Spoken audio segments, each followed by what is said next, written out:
Alright guys, ngayon po ay meron tayong Mitsubishi Triton. Ito po ay ating Athlete. Ayan, so itong Athlete ay malambot ang manibela, not compare sa ating ibang variant ng Triton. Pero malambot din naman po yung mga manibela ng lahat ng ating Triton. Well, kasi upon test drive na mga sinasabi ng mga nag-test drive sa previous event sa Miyas, ay nakikitigasan daw sila sa manibela ng Triton kasi hindi nila nasubukan yung Athlete. Nagkataon na walang available sa test drive ng Miyas, sa Miyas ng Athlete, pero ang testing nila is yung GLS. Pero itong Athlete, ayan o, papansin nyo, ito lang ginagamit ko kasi po ang Athlete po ay naka-electronic power steering, mga kapatid.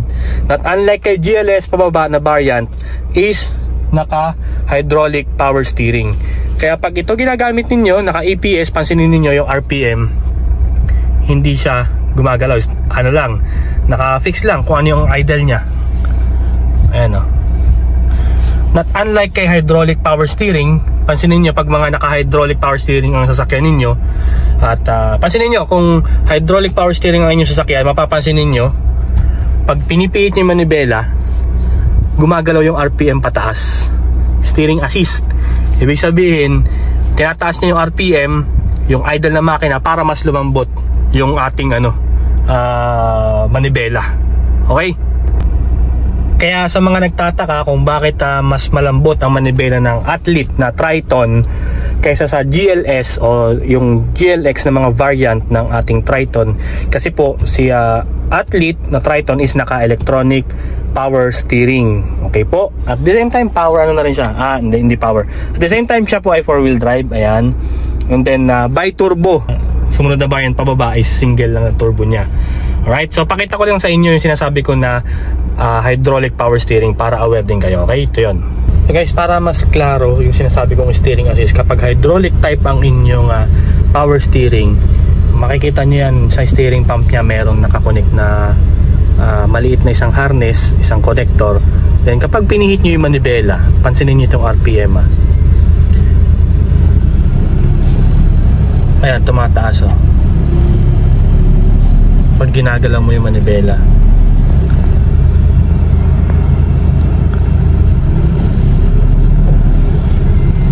kasi si steering pump, para mas lumambot yung kanyang manibela habang binibira mo yung steering wheel, tinataas niya yung RPM para mas mabilis yung ikot ng iyong pump. Ngayon, para mas makita ninyo at maunawaan, punta tayo sa labas.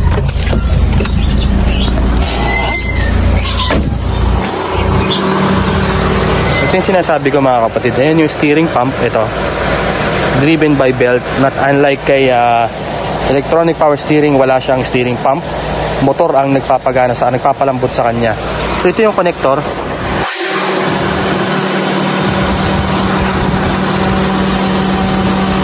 Ayan yung kanyang wiring harness. Yan yung sinasabi nating steering assist, mga kapatid.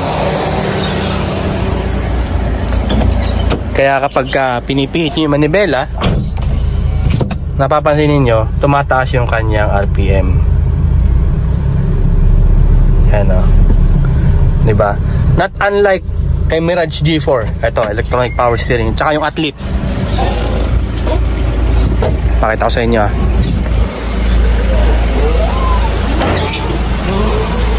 So itong ating Mirage G4 ay electronic power steering. Tingnan mo, pinipihit ko yung manibela, pero hindi siya nagbabago yung RPM niya, consistent siya. Ayan na, diba? Ayan, diba?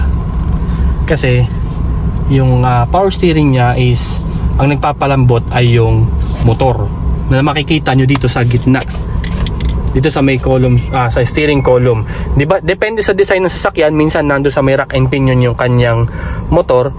Pero sa Mirage kasi, at saka sa Expander, ay makikita nyo yung kanyang motor nandito sa loob nito pag binaklas yan.